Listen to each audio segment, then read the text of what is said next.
Everyone, कैसे हो आप सब। I hope you all are doing well. तो आज हम डिफरेंशियल इक्वेशन का नेक्स्ट लेक्चर स्टार्ट करने जा रहे हैं। देखो, प्रीवियस लेक्चर में हमने क्या पढ़ा। प्रीवियस लेक्चर में हमने पढ़ा कि method of variation of parameter, कि पर्टिकुलर इंटीग्रल को फाइंड आउट करने का हमारा एक अलग मेथड, जिसमें हम u और v की वैल्यू को फाइंड आउट करते हैं। u और v की वैल्यू को फाइंड आउट कैसे करते हैं उसका डेरिवेशन मैंने आपको बता दिया था प्रीवियस लेक्चर में, है ना। आज हम उसका वर्किंग रूल और उसके कुछ क्वेश्चन को प्रैक्टिस करेंगे। प्रीवियस लेक्चर में देखो हमारा काफ़ी लेंथी लेक्चर हो चुका था वो ऑलरेडी, तो इसलिए हमने नया लेक्चर रिकॉर्ड करना पड़ा। मतलब जो हमारा method of variation of parameter है, इसको 2 पार्ट्स में डिवाइड करना पड़ा।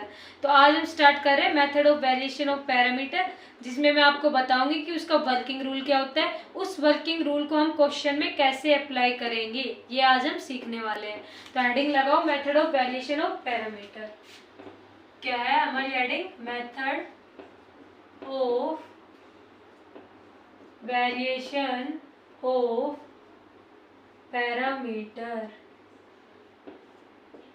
तो देखो, इसको वर्किंग रूल पढ़ेंगे हम पहले, है ना। वर्किंग रूल देखो, method of variation of parameter हमारा क्या बोलता है कि method of variation of parameter हमारा पीआई जो होता है, पर्टिकुलर इंटीग्रल, उसकी वैल्यू को फाइंड आउट करने का एक मेथड होता है। क्यों यूज करते हैं कल के लेक्चर में मैं आपको बता चुकी हूँ। तो आज मैं सिर्फ इसका वर्किंग रूल और इसके क्वेश्चन को प्रैक्टिस कराऊंगी। तो देखो, फर्स्ट स्टेप क्या है वर्किंग रूल के लिए। फर्स्ट स्टेप हमारी क्या है कि हम फाइंड आउट करेंगे सी एफ की value. Find complementary function. C F की वैल्यू y कैसे फाइंड आउट करते थे हम? a y1 प्लस में b y2। इसकी वैल्यू क्या थी? सी एफ की value y equal to a y1 plus में b y2। या इसको सोल्व करेंगे तो हमें कॉम्प्लीमेंट्री फंक्शन की वैल्यू मिल जाएगी। अब सेकंड स्टेप क्या थी? Assume y is equal to में u y1 प्लस में b y2। ये हमारी क्या थी? सेकंड स्टेप थी, जिसमें हम क्या एज्यूम करते थे? y इक्वल टू में u y1 प्लस में v y2। थर्ड स्टेप में हम क्या करेंगे? थर्ड स्टेप में हम पर्टिकुलर इंटीग्रल की वैल्यू को फाइंड आउट करेंगे। Particular integral using formula. कौन सा फॉर्मूला यूज करेंगे हम? u के लिए क्या बताया था? देखो, u मतलब तुम, तरीका बताया था मैंने याद करने का। तो minus sine x y2 upon में w क्या था हमारा? रोकिंशन था कि y, देखो रोकिंशन w की वैल्यू कैसे निकालेंगे? y1 y2, ये भी मैं कल के लेक्चर में बता चुकी हूँ सारा, है ना। रोकिंशन मैंने अलग से एक, जब हमने बेसिक पढ़े थे जिसमें हम ऑर्डर डिग्री या फिर इंट्रो ऑफ डिफरेंट इक्वेशंस का हमने लेक्चर बनाया था, तो उसमें मैंने आपको समझाया था कि रोकिंशन क्या होता है, कैसे फाइंड आउट करते हैं। थोड़ा सा समराइज करा देती हूँ कि w equal to y1 y2, यहाँ पे हम फर्स्ट डेरिवेटिव लिखते हैं y1 का, यहाँ पे सेकंड डेरिवेटिव लिखते हैं। अब डिटरमिनेंट के तरीके से सोल्व कर लेते हैं। क्रॉस मल्टीप्लाई करेंगे तो y1 y2 डैश, बीच में माइनस सिंबल आता है, y2 की मल्टीप्लाई इसके साथ करेंगे y2 y1 डैश। तो जो हमारा w है किसके इक्वल था? हमारा रोकिंशन के, यानी कि y1 y2 डैश माइनस में y2 y1 डैश। तो आपको देखो लर्न करने की जरूरत नहीं पड़ी, है ना। w की वैल्यू आप ऐसे फाइंड आउट कर सकते हो, वरना इतनी लंबी वैल्यू याद कैसे होगी। नेक्स्ट क्या थी हमारी v। अब v को हम कैसे लिखते थे? इंटीग्रेट x y1 अपॉन में w। ये हमारी क्या है? फॉर्मूलेज है 2। अब लास्ट स्टेप हमारी क्या थी? टोटल सॉल्यूशन लिखते थे। टोटल सॉल्यूशन हम कैसे लिखेंगे? टोटल सॉल्यूशन कि सी एफ की वैल्यू, यानी कि a y1 प्लस में b y2, इसकी वैल्यू प्लस में u y1, पर्टिकुलर इंटीग्रल यही था ना कि फॉर, ये एज्यूम किसके लिए किया था हमने? For particular integral. और पर्टिकुलर इंटीग्रल के फॉर्मूले क्या है? u और v को निकालने के ये 2 तरीके थे। एक ये u और v, ये u और v, इन दोनों की वैल्यू यहाँ पे सब्स्टिट्यूट करते थे हमें ना। तो u y1 प्लस में v y2, ऐसे हम टोटल सॉल्यूशन निकालते थे, जिसमें हमें देखो y1 और y2 की वैल्यू यहाँ से मिल जाएगी हमें कॉम्प्लीमेंट्री फंक्शन से। क्यों? कॉम्प्लीमेंट्री फंक्शन में हम रूट फाइंड आउट करेंगे। रूट हमारे कॉम्प्लेक्स हुए, रूट्स हमारे रियल और डिस्टिंक्ट हुए, तो हम यहाँ से y1 और y2 की वैल्यू फाइंड आउट करेंगे, है ना। y1 और y2 की वैल्यू यहाँ पे यूज हो जाएगी, y1 और y2 और u और v की वैल्यू हम इन फॉर्मूले से फाइंड आउट कर लेंगे। तो ये हमारा वर्किंग रूल था। वर्किंग रूल में देखो कौन कौन सी स्टेप है। सबसे पहले हम CF की वैल्यू को फाइंड आउट करेंगे, CF यानी a y1 प्लस में b y2।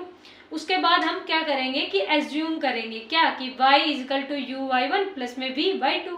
अब u और v की वैल्यू हम फॉर्मूले से फाइंड आउट करेंगे, जो मैंने कल का डेरिवेशन था हमारा उसमें बता दिया था कि u और v की वैल्यू को हम कैसे फाइंड आउट करेंगे यूजिंग फॉर्मूला। अब लास्ट स्टेप है हमारा टोटल सॉल्यूशन, CF प्लस में पर्टिकुलर इंटीग्रल। तो आप लोग स्क्रीनशॉट ले लीजिए, फिर क्वेश्चन प्रैक्टिस करते हैं ना। कर दो इरेज। अब देखो जब तक हम क्वेश्चन प्रैक्टिस नहीं करेंगे ना तो आपको वर्किंग रूल भी समझ नहीं आएगा। अभी क्वेश्चन करा देती हूँ, फिर आपको डेरिवेशन वगैरह तो मैं करा ही चुकी हूँ, सारी चीजें है ना। देखो क्वेश्चन क्या है हमारा। क्वेश्चन हमारा कि डी स्केयर वाई अपॉन में डी एक्स स्केयर प्लस में वाई इजिकल टू में कोसिकेंट एक्स। ये क्वेश्चन है हमारा कि डी स्केयर वाई अपॉन में D X square plus Y equal to cosecant X. देखो कितना सिंपल क्वेश्चन दिख रहा है ना। क्यों? क्योंकि देखो हमने कोची आयलर इक्वेशन किया था, लीजेंड्रे इक्वेशन किया था, उनमें हमने देखा था कितनी बड़ी बड़ी इक्वेशन थी। आधे तो उस वीडियो को स्टार्टिंग में ही बस चलाया भी नहीं होगा, देखा होगा, उन इक्वेशन को छोड़ के चले गए होंगे, पूरी उम्मीद है मेरे को, है ना। देखो ऐसा नहीं करना है, भागना नहीं है, पढ़ोगे तभी समझ आएगा, है ना। तो देखो आज का क्वेश्चन हमारा डी स्केयर वाई अपॉन में डी एक्स स्केयर प्लस में Y equal to cosecant X. तो देखो स्टार्ट करते हैं क्वेश्चन को। क्या हम इसको ऐसे लिख सकते हैं वाई डबल डैश प्लस में वाई इक्वल टू में कोसिकेंट एक्स?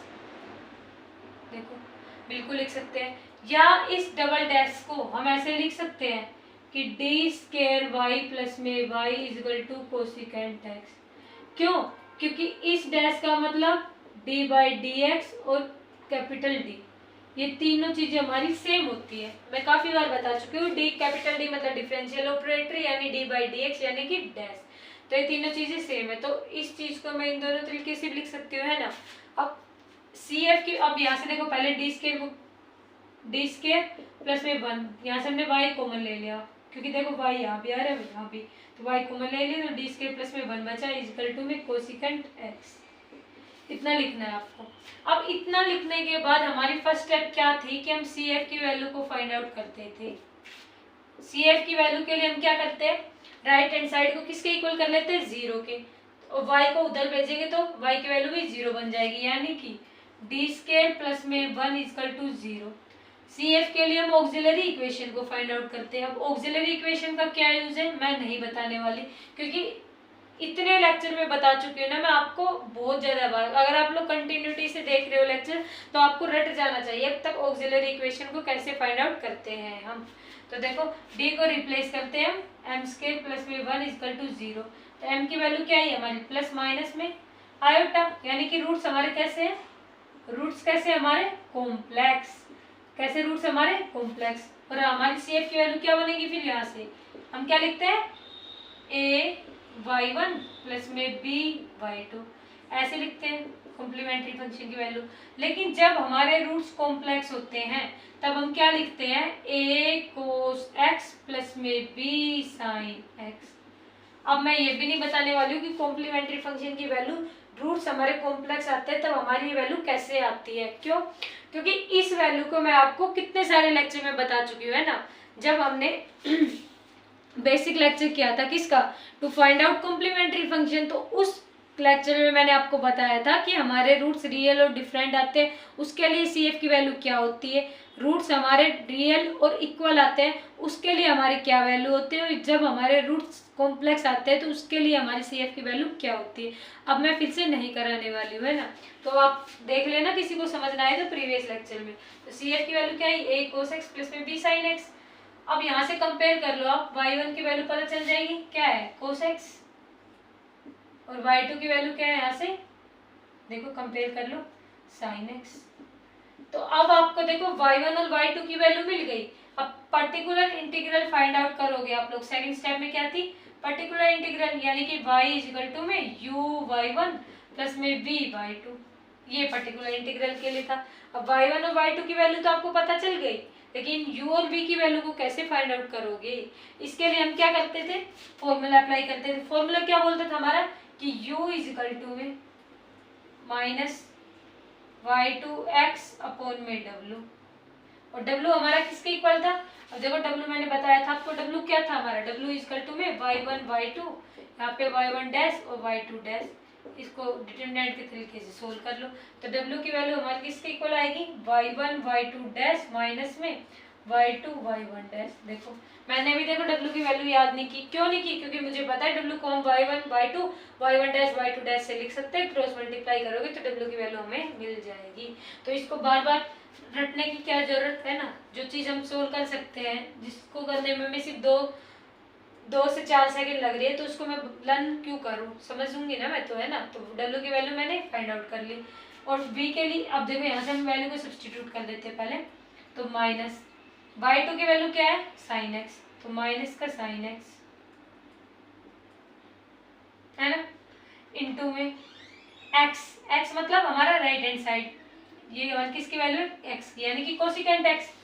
तो x की जगह क्या मैं कोसिकेंट x लिख सकती हूँ? बिल्कुल लिख सकती हूँ, कोसिकेंट x अपॉन में w, यानी कि y1। अब y1 की वैल्यू क्या है? कोस x, ब्रैकेट में y2 डैश, यानी y2 ये है, इस y2 का फर्स्ट डेरिवेटिव करोगे, डैश का मतलब क्या होता है? डेरिवेटिव। तो y2 का डेरिवेटिव करोगे, यहाँ से y2 का डेरिवेटिव आप लोग जब करोगे तो आपको क्या मिलेगा? साइन x का डिफरेंशिएशन कोस x। ऐसे ही y1 का डेरिवेटिव करोगे तो आपको क्या मिलेगा? कोस का करोगे तो माइनस साइन x। ये तो आप फाइंड कर ही सकते हो, डिफरेंशिएशन तो सबको आता होगा साइन और कोस का कैसे करते हैं, है ना। तो यहाँ पे जस्ट वैल्यू y2 डैश है, यानी y2 डैश की वैल्यू क्या है? कोस x। फिर बीच में कौन सा सिंबल है? माइनस का, फिर y2 की वैल्यू साइन x, फिर क्या है? y1 डैश, y1 की डैश भी क्या है वैल्यू? Minus sine x। तो क्या ये माइनस और ये माइनस प्लस नहीं बन जाएगा? बिल्कुल बन जाएगा, है ना। तो ये मैंने प्लस बना दिया यहाँ पे। अब ऐसे ही देखो, अब मैं इसको फर्दर सोल्व करना चाहूँ तो मैं क्या करूँगी कि integrate minus sine x into cosecant x को हम कैसे लिख सकते हैं? 1 बाई में साइन x अपॉन में कोस x, और कोस x यानी कोस स्क्वायर x, प्लस में साइन x और साइन x यानी साइन स्क्वायर x। अब आप लोगों ने एक आईडी पढ़ी होगी बचपन में कि कोस स्क्वायर x प्लस में साइन स्क्वायर x किसके इक्वल आता है? हमारा 1 के इक्वल आता है, और साइन x और साइन x आपस में कैंसिल आउट हो जाएंगी। बचेगा क्या यहाँ से? यहाँ पे dx भी तो आएगा, इंटीग्रेट करते हैं किसके रिस्पेक्ट में? x के रिस्पेक्ट में। तो क्या बचा यहाँ से? Integrate -1 dx। अब मुझे आप लोग ये बताओ कि 1 का इंटीग्रेशन x के रिस्पेक्ट में क्या आएगा? x, और माइनस साइन ऑलरेडी है, तो u की वैल्यू हमारी क्या आई? Minus x। u की वैल्यू क्या आई हमारी? Minus x। तो क्या हम ऐसे ही v की वैल्यू नहीं फाइंड आउट कर सकते? बिल्कुल कर सकते। v की वैल्यू के लिए क्या आएगा? यहाँ पे x y1 अपॉन में w, वैल्यूज को आप लोग सब्सटीट्यूट कर दो। तो देखो इंटीग्रेट x, यानी कि हमारा क्या है? कोसिकेंट x, और y1 क्या है हमारा? कोस x, यानी कि कोस x इंटू में y1 क्या है हमारा? कोस x, और x क्या है हमारा? कोसिकेंट x, और कोसिकेंट x को क्या लिख सकती हूँ मैं? 1 बाई में साइन x लिख सकती हूँ ना, बिल्कुल, अपॉन में w। अब w को y1 y2 dash minus y2 y1 dash, तो y1 की वैल्यू क्या है? कोस x इंटू y2 डैश की वैल्यू क्या है? कोस x, माइनस में फिर से y2 की वैल्यू क्या है हमारी? Sine x। देखो डिनोमिनेटर तो सेम आएगा, क्योंकि w की वैल्यू तो दोनों के लिए सेम ही आएगी ना, तो 1 ही आएगी। फिर भी मैं लिख देती हूँ आप लोगों की शांति के लिए, ये माइनस साइन x आएगा। देखो y1 डैश की वैल्यू क्या है? Minus sine x। अब ये माइनस और ये माइनस क्या बन जाएगा? प्लस बन जाएगा। तो ये क्या बनेगा? कोस स्क्वायर x, ये क्या बनेगा? Sine square x। Cos square x plus sine square x किसके इक्वल आता है? 1। तो ये तो हमारा 1 ही बना ना। अब मुझे बताओ कोस बाई साइन क्या होता है हमारा? कोस x बाई साइन। देखो साइन बाई कोस तो हमारा tan होता है, लेकिन कोस बाई साइन क्या होता है हमारा? कोट, यानी कि integration of cot x dx। Denominator में क्या बना? 1, तो डिनोमिनेटर 1 लिखो चाहे मत लिखो, एक ही बात है। तो v की वैल्यू कोट x का इंटीग्रेशन क्या आता है हमारा? log sine x। log mod sin x। तो क्या यहाँ से अब आप लोग पी आई की वैल्यू फाइंड आउट कर सकते हो, बिल्कुल कर सकते हो। पी आई की क्या थी कि u y1 प्लस में v y2। u की वैल्यू क्या है आपके पास माइनस एक्स और y1 की वैल्यू क्या है आपके पास cos x प्लस में v की वैल्यू क्या है आपके पास log sin x और y2 की वैल्यू क्या है sin x, यानी कि sin x log mod sin x। ये किसकी वैल्यू आ गई आप लोगों के पास पी आई यानी पर्टिकुलर इंटीग्रल की वैल्यू। अब क्या आप लोग टोटल सॉल्यूशन लिख सकते हो, बिल्कुल लिख सकते हो।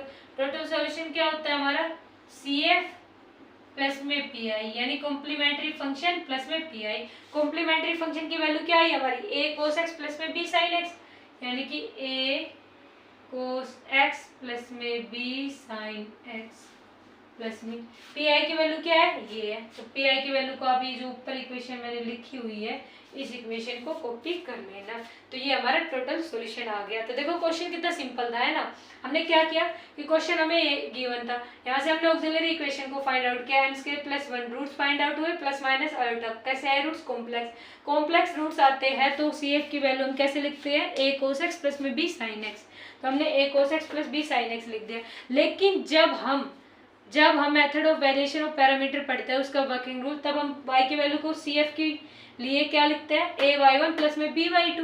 यहाँ से y कंपेयर कर लो तो देखो y1 की वैल्यू cos x और y2 की वैल्यू sin x, ये वैल्यू आ गई। यहाँ से y1 डैश निकालो y2 डैश निकालो, है ना। फिर pi के लिए क्या करते हैं हम y equal to u y1 plus में v y2। y1 और y2 की वैल्यू तुम्हें पता थी, क्या थी cos x और sin x, लेकिन u और v तो नहीं पता था। तो u और v के लिए हमने क्या किया फॉर्मूले दोनों फॉर्मूले को अप्लाई किया, अप्लाई करके वैल्यूज को पुट किया, यहाँ से हमें पी आई की वैल्यू मिल गई। अब जब एक बार हमें पर्टिकुलर इंटीग्रल की वैल्यू मिल जाए तो उसके बाद क्या हम टोटल सॉल्यूशन नहीं निकाल सकते, बिल्कुल निकाल सकते। कैसे कि कंप्लीमेंट्री फंक्शन प्लस में पर्टिकुलर इंटीग्रल दोनों को ऐड कर दो। तो ये हमारा क्वेश्चन का रिजल्ट आ गया। आप लोग स्क्रीनशॉट ले लीजिए एक क्वेश्चन को प्रैक्टिस करते हुए। हम देखो नेक्स्ट क्वेश्चन प्रैक्टिस करते हैं हम, है ना। देखो क्वेश्चन आप देखते ही पता चल रहा होगा, ये क्वेश्चन काफी बार आए हुए क्वेश्चन है जो मैं प्रैक्टिस करा रही हूँ ना, मतलब लगभग हर क्वेश्चन में पूछ लेते हैं पेपर में ये क्वेश्चन, तो इनकी प्रैक्टिस कर लेना आप लोग, इंपॉर्टेंट क्वेश्चन है ना। देखो आपको वर्किंग रूल पता चल गया है, डेरिवेशन आ गया, आपको अप्लाई करना आ गया, तो आप खुद से तो प्रैक्टिस कर ही सकते हो, क्योंकि प्रैक्टिस करोगे तभी कॉन्फिडेंस आएगा आपको, है ना। तो देखो क्वेश्चन हमारा D square Y upon D X square plus Y equal to में 10 x। पिछले क्वेश्चन में हमने क्या पढ़ा था कोसिकेंट x, तो इस क्वेश्चन में क्या है डी स्क्वायर वाई अपॉन में डी एक्स स्क्वायर प्लस में वाई इक्वल टू में 10 x। देखो आप इसको वापिस से वही एक टेस्ट का मतलब डी वाई डी एक्स और ये कैपिटल डी डिफरेंशियल ऑपरेटर, तीनों चीजें सेम होती है, ये दिमाग में एक फिट बैठा लो, तीनों चीजें सेम होती है। तो क्या मैं इसको डी स्क्वायर वाई प्लस में वाई इक्वल टू 10x नहीं लिख सकती, बिल्कुल लिख सकती हूँ। डी स्क्वायर प्लस 1 वाई को मैंने क्या ले लिया यहाँ से कॉमन ले लिया 10x।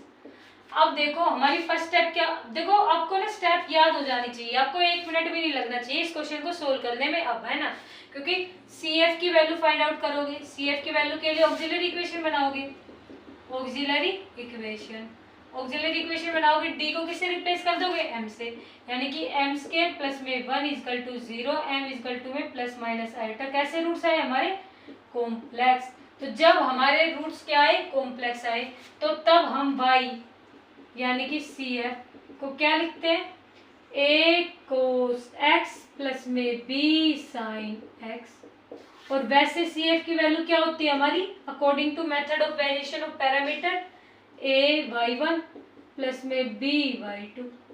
तो y1 की वैल्यू फिर से cos x और y2 की वैल्यू क्या आई sin x, यानी कि y1 की वैल्यू क्या आई हमारी cos x और y2 की वैल्यू हमारी क्या आई sin x।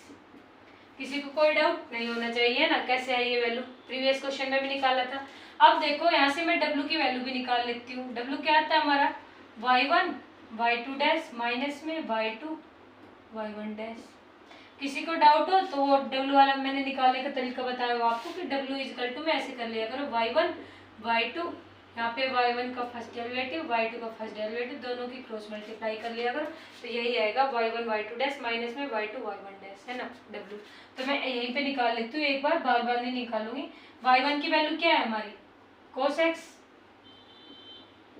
y2 डैश यानी कि y2 डैश मतलब y2 का डेरिवेटिव करोगे तो sin x का डेरिवेटिव करो क्या आएगा cos x, माइनस y2 की वैल्यू क्या है sin x, और y1 डैश की वैल्यू cos x का डिफरेंशिएशन करोगे क्या आएगा माइनस sin x। अब माइनस साइन आता, माइनस साइन ये माइनस ये माइनस प्लस बन जाएगा, तो इसको मैं हटा सकती हूँ यहाँ से ना। तो क्या आया cos स्क्वायर x प्लस में sin square x w equal to में, तो w की वैल्यू क्या आई 1।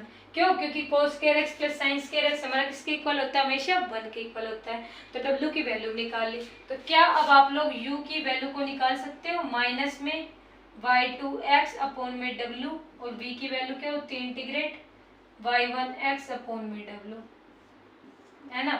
तो देखो पुट कर दो वैल्यू को u की वैल्यू के लिए, माइनस y2 की वैल्यू क्या है हमारी sin x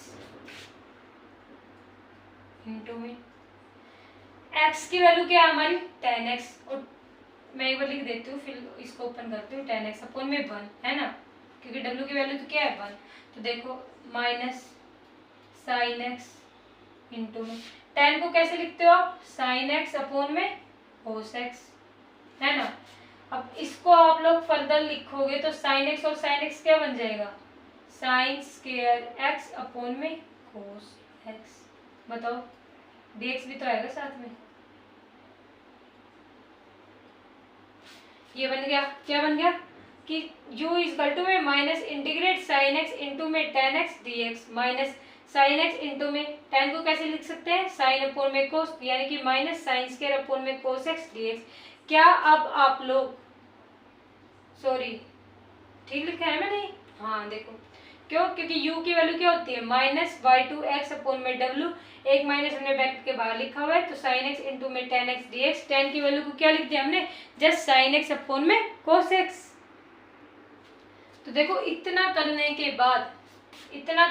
बाद आप u की वैल्यू को आगे निकाल सकते हो। देखो sin स्क्वायर, अभी देखो ये फॉर्मूला था cos स्क्वायर x प्लस में sin स्क्वायर x, अभी ऊपर लिखा हुआ है ना cos स्क्वायर x प्लस में sin स्क्वायर x, हमारा किसके इक्वल होता है 1 के इक्वल। तो 1 माइनस में sin square x, sorry 1 minus में cos स्क्वायर x हमारा किसके इक्वल हो जाएगा sin स्क्वायर x के। क्यों? क्योंकि ये cos स्क्वायर x पॉजिटिव उधर जाएगा तो माइनस में, तो 1 माइनस cos स्क्वायर x किसके इक्वल हुआ sin स्क्वायर x के। तो sin स्क्वायर x की जगह हम 1 माइनस cos स्क्वायर x लिख सकते हैं। क्यों लिखेंगे ये भी बता देती हूँ मैं, एक बार लिख देती हूँ फिर बताती हूँ मैंने ऐसा क्यों लिखा। 1 minus cos square x upon में cos x dx, ये मैंने 1 माइनस cos स्क्वायर x क्यों लिखा sin स्क्वायर x की जगह, ताकि हमारा क्वेश्चन सिंपल बन जाए। क्यों? क्योंकि देखो डिनोमिनेटर में क्या है cos x है। अब मैं इसको इजीली सोल्व कर सकती हूँ, कैसे देखो u इजकल टू में माइनस, अलग अलग लिखूंगी, देखो मैं लिख देती हूँ क्योंकि काफी को फिर समझ नहीं आएगा है ना कि मैंने कैसे लिख दिया, काफी होते हैं फिर बोलेंगे कैसे स्टेप आए, कमेंट बॉक्स में लिख देंगे। तो u इजकल टू में माइनस 1 बाई कोस क्या होता है हमारा सेकेंड x, माइनस इस एक कोस से इसके कैंसिल आउट, क्या बचा सिर्फ खाली कोस x dx। अब ये ब्रैकेट के बाहर माइनस है तो अंदर मल्टीप्लाई होएगा, तो u की वैल्यू क्या आएगी हमारी इंटीग्रेट कोस x माइनस में सेकेंड x dx। तो अब आप लोग इंटीग्रेशन बड़े आसानी से कर सकते हो कि u की वैल्यू cos x का इंटीग्रेशन क्या आता है sin x। देखो cos x का डिफरेंशिएशन करोगे आप लोग तो डिफरेंशिएशन cos x का माइनस sin x आता है, लेकिन इंटीग्रेशन प्लस sin x आएगा। माइनस सीकेंट x का इंटीग्रेशन करोगे तो log mode secant x plus में tan x। तो ये हमारी किसकी वैल्यू आ गई u की वैल्यू। तो क्या आप लोग ऐसे ही v की वैल्यू फाइंड आउट कर लोगे। देखो अब इसको इरेज कर दूं ना मैं यहाँ से, वैल्यू तो अब पता चल गई कैसे आया। तो देखो v की वैल्यू के लिए क्या करोगे आप लोग फॉर्मूला अप्लाई करोगे भाई, इंटीग्रेट y1x, y1 की वैल्यू क्या है हमारी cos x इंटू में x यानी कि tan x। tan x को आप कैसे लिख सकते हो sin x अपॉन में cos x divide by 1, w की वैल्यू 1 है। ये तो कितना सिंपल है, देखो cos से cos कैंसिल आउट हो गया, तो v की वैल्यू क्या आई हमारे पास इंटीग्रेट, यहाँ पे dx भी तो आएगा, dx भूल जाती हूँ मैं, लिख लिया करो अब sin x dx। तो अब मुझे बताओ sin x का इंटीग्रेशन क्या आता है। देखो sin x का डिफरेंशिएशन तो प्लस cos x आता है, लेकिन sin x का इंटीग्रेशन माइनस cos x आएगा। तो क्या आप लोग पी आई की वैल्यू यहाँ से लिख सकते हो। पी आई की वैल्यू क्या लिख रहे थे हम, u y1 प्लस में v y2। अब मुझे बता दो u की वैल्यू क्या है यहाँ से। देखो u की वैल्यू क्या निकाली हमने, u की वैल्यू आई है हमारी sin x